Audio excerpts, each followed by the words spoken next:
ಈ ಥರ ಕಾಯಿ ಹಿಡಿಯೋ ಸ್ಟೇಜಿಗೆ ಬರ್ಬೇಕಂದ್ರೆ ಬರೋಬ್ಬರಿ 45 ದಿನಗಳಾಯಿತು. ಬೇರೆ ಬೆಳೆಗಳು ಬೆಳೆಸಿದಷ್ಟು ಸುಲಭ ಅಲ್ಲ ಮೆಣಸಿನ್ಕಾಯಿ ಗಿಡ ಬೆಳೆಸೋದು. ಅದ್ರಲ್ಲಿ ಇದು ನನ್ನ first long format YouTube video. So subscribe ಮಾಡ್ಕೊಂಡು ಪೂರ್ತಿ ವೀಡಿಯೋ ನೋಡ್ರಿ. ಇದ್ರೊಳಗೆ ನಾನು ಮೆಣಸಿನ ಗಿಡಕ್ಕೆ ಇಷ್ಟಿದ್ದೇನೆ ಏನೇನು ಮೇಂಟೈನ್ ಮಾಡಿ ಅದೆಲ್ಲ ಪೂರ್ತಿ ಕವರ್ ಮಾಡಿ. ಸೊ ಸಬ್ಸ್ಕ್ರೈಬ್ ಮಾಡ್ಕೊಂಡು ವಾಚ್ ಮಾಡಿರಿ. ಬೇರೆ ಬೆಳೆಗಳು ಬೆಳೆಸಿದಷ್ಟು ಸುಲಭ ಅಲ್ಲ ಮೆಣಸಿನ್ಕಾಯಿ ಗಿಡ ಬೆಳೆಸೋದು. ಅದರಲ್ಲೂ ಸ್ವಲ್ಪ ವೆದರಲ್ಲಿ ಹೆಚ್ಚು ಕಡಿಮೆ ಆದರೂ ಮತ್ತು ನಾವು ಹೊಡೆಯೋ ಎಣ್ಣೆಯಲ್ಲಿ ಸ್ವಲ್ಪ ಹೆಚ್ಚು ಕಡಿಮೆ ಆದರೂ ಇಲ್ಲಿ ನೋಡ್ರಿ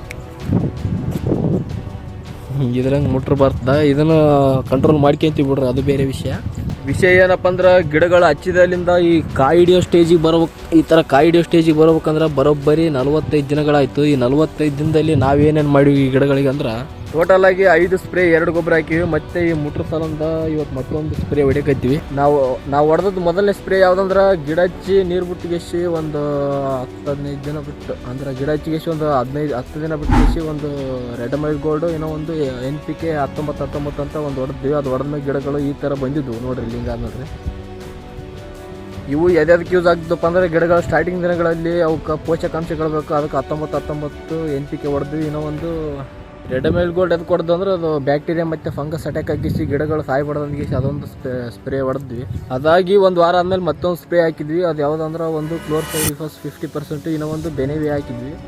ಈ ಕ್ಲೋರ್ಪೈರಿಫಸ್ ಹುಳಗಳ ಸಲಂದ ಮತ್ತು ಬೆನೆವಿಯಾ ರಸ ಇರೋಂಥ ಗಿಡಗಳನ್ನ ಕೊಲ್ಲೋ ಸಲಂದ ಅದೊಂದು ಹಾಕಿದ್ವಿ. ಮತ್ತು ಅದಾಗಿಸಿ ಅದಾದ್ಮೇಲೆ ಹೊಲ್ದಾಗ ಒಂದು 2-3 ಸತಿ ಒಂದು ಸತಿ ಕಳೆ ತೆಗಿಸಿದ್ವಿ. ಮತ್ತು ಒಂದು 4-5 ದಿನ ಬಿಟ್ಟಿಗೆಸಿ ಮತ್ತೆ ಒಂದು ಗೊಬ್ಬರ ಹಾಕಿದ್ವಿ. ಅದು ಯಾವುದಂದ್ರೆ ಒಂದು 13 ಎಕರೆಗೆ 2 ಚೀಲ ಅದು ಒಂದೇ ಗೊಬ್ಬರ ಹಾಕಿದ್ವಿ. ಮತ್ತು ಅದು ಹೊಡೆದ್ಮ್ಯಾಗ ಗಿಡಗಳು ನೋಡ್ರಿ ಈ ಥರ ಕಾಣಕತ್ತಿದ್ವಿ. ಅದಾಗಿ ಮತ್ತೆ ಒಂದು ವಾರ ಬಿಟ್ಟಿಗೆಸಿ ಇದು ಕುಬೇರ 3-in-1 ಈ ಸ್ಪ್ರೇ ಹೊಡೆದ್ವಿ. ಇದು ಹೊಡೆದ್ಮೇಲೆ ಗಿಡಗಳಂತೂ ಮಸ್ತ್ ನೆಕ್ಸ್ಟ್ ಲೆವೆಲಲ್ಲಿ ಬಂದವು. ಸ್ಪ್ರೇ ಹೊಡೆದ 5 ದಿನಗಳಾದ್ಮೇಲೆ ಅಂದ್ರೆ ಇವತ್ತು ಈ ಗಿಡಗಳ ರಿಸಲ್ಟ್ ಹಿಂಗಾದ ನೋಡಿ.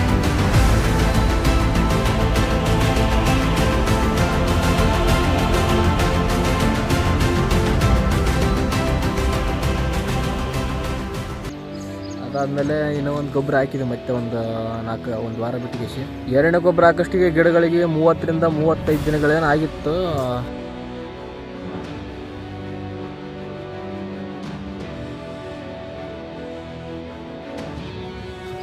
ಯಾವ್ಯಾವ ಗೊಬ್ಬರ ಹಾಕಿದ್ವು ಅಂದ್ರೆ ಒಂದು DAP ಮತ್ತು ಇನ್ನೂ ಒಂದು ಸ್ವಲ್ಪ 1/2 ಚೀಲ ಯೂರಿಯಾ ಮತ್ತು ಸರ್ವಫಿಕ್ಸ್ ಅದೊಂದೆಲ್ಲ ನ್ಯೂಟ್ರಿಯೆಂಟ್ಸ್ ಇರೋವಂಥದ್ದು ಒಂದು 4 kg ಅದೊಂದು ಪ್ಯಾಕೆಟ್ ಹಾಕಿದ್ವಿ. ಅದಾಗಿಸಿ ಮತ್ತೆ ಒಂದು 3 ದಿನ ಬಿಟ್ಟು ಇನ್ನೂ ಒಂದು ಫರ್ಟೆಂಜರ್ ಡಿಯೋ ಅಂತ ಹಾಕಿದ್ವಿ. ಅದಕ್ಕಂತೂ ಗಿಡ ಇನ್ನೂ ನೆಕ್ಸ್ಟ್ ಲೆವೆಲಲ್ಲಿ ಬಂದವು ನೋಡ್ರಿ. ಹಿಂಗೆ ಕಾಣಕತ್ತೀವಿ ನೋಡ್ರಿ. ಫರ್ಟೆಂಜರ್ ಡಿಯೋ ಹೊಡೆದ್ಮೇಲೆ ಈ ಥರ ಕಾಣಕತ್ತಿದ್ದು. ಫರ್ಟೆಂಜರ್ ಡಿಯೋ ಹಾಕಿದ ಮೇಲೆ ಗಿಡಗಳು ಮಸ್ತ್ ಬಂದವು. ಮಸ್ತ್ ಬರೋಣ ಒಂದು ವಾರ ಲೇಟ್ ಮಾಡಿದ್ವಿ. ಮತ್ತೆ ಒಂದು ವಾರನಕ್ಕೇನೋ ಒಂದು 10 ದಿನ ಆಯಿತು ಮತ್ತೆ ಹೊಡಿಬೇಕಾದ್ರೆ ನೆಕ್ಸ್ಟ್ ಟೈಮ್. ಸ್ವಲ್ಪ ಲೇಟ್ ಮಾಡಿದಕ್ಕೆ ಗಿಡಗಳಿಗೆ ಈ ಥರ ಒಂದು ಸ್ವಲ್ಪ ಕಳೆ ತಪ್ಪಿಬಿಡ್ತೀವಿ. ತಪ್ಪೋಣ ಮತ್ತೆ ಒಂದು 8 ದಿನ ಬಿಟ್ಟಿಗೆ ಮತ್ತೆ ಒಂದು ಸ್ಪ್ರೇ ಹೊಡೆದ್ವಿ. ಅದು ಯಾವುದಂದ್ರೆ ಇದು ಬ್ರೋಫ್ರೇಯಾ ಅಂತ ಒಂದು ಹೊಡೆದ್ವಿ. ಅದು ಎದ್ರ ಸಲ ಅಂದ್ರೆ ಟ್ರಿಪ್ಸು ಮೈಟ್ಸು ಇದೆಲ್ಲ ಕಂಟ್ರೋಲ್ ಮಾಡ್ತಂದು ಸ್ವಲ್ಪ ಕಾಸ್ಟ್ಲಿ ಎಣ್ಣೆ ಅದು ಹೊಡೆದ್ವಿ. ಅಂದ್ರೂ ಸ್ವಲ್ಪ ಕಂಟ್ರೋಲ್ ಆಗೈತೆ. ಹೊಸ ಚಿಗುರು ಸ್ವಲ್ಪ ಚೆನ್ನಾಗಿ ಬರೋಕೈತೆ ಅನಿಸ್ತದ. ಸ್ವಲ್ಪ ಕಂಟ್ರೋಲ್ ಆಗ್ಯದ. ಇನ್ನು ಈ ಗಿಡಗಳು ಈ ಥರ ಒಂದೇ ಸ್ಪ್ರೇಗೆ ಏನು ಕಂಟ್ರೋಲ್ ಆಗೋಲ್ಲ. ಅದಕ್ಕೆ ಇನ್ನೊಂದು ಸ್ಪ್ರೇ ಇವತ್ತು ಹೊಡಿಯಕೈತಿ. ಮತ್ತೆ ಇವತ್ತು ಹೊಡಿತಿರೋ ಸ್ಪ್ರೇ ಸಿಮೋಡಿಸ್ ಸ್ವಲ್ಪ ಕಂಟ್ರೋಲ್ ಆಗ್ಬೋದು ಅನ್ಕೊತೀನಿ.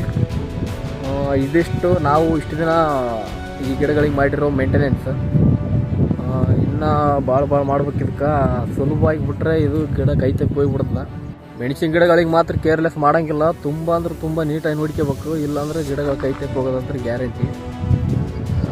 ಕರೆಕ್ಟ್ ಟೈಮಿಗೆ ಅದಕ್ಕೆ ಏನೇನು ಮಾಡ್ಬೇಕು ಅದು ಮಾಡಿದರೆ ಗಿಡಗಳು ಚೆನ್ನಾಗಿರ್ತಾವೆ. ಮೇನ್ ಗಿಡಗಳಿಗೆ ಕರೆಕ್ಟ್ ಟೈಮಿಗೆ ನೀರು ಬಿಡ್ಬೇಕು. ಮತ್ತು ಈ ಸ್ಪ್ರೇಗಳೊಂದು ಕರೆಕ್ಟ್ ಟೈಮಿಗೆ ಹೊಡ್ಕೊಂತಿದ್ಬಿಟ್ರೆ ಗಿಡಗಳು ಚೆನ್ನಾಗಿರ್ತಾವೆ ಅಷ್ಟೇ. ಇದಷ್ಟು ಇವತ್ತಿನ ವೀಡಿಯೋ. ಇದೇ ಥರ ವೀಡಿಯೋಗಳು ಈ ಚಾನಲ್ದೊಳಗೆ ಬಿಡ್ತಿರ್ತೀನಿ. ಅದಕ್ಕೆ ಈ ಚಾನಲ್ನ ಸಬ್ಸ್ಕ್ರೈಬ್ ಮಾಡ್ಕೊಡಿ ಮತ್ತು ವಾಚ್ ಮಾಡಿರಿ, ಸಪೋರ್ಟ್ ಮಾಡಿರಿ, ಬೆಳೆಸಿ.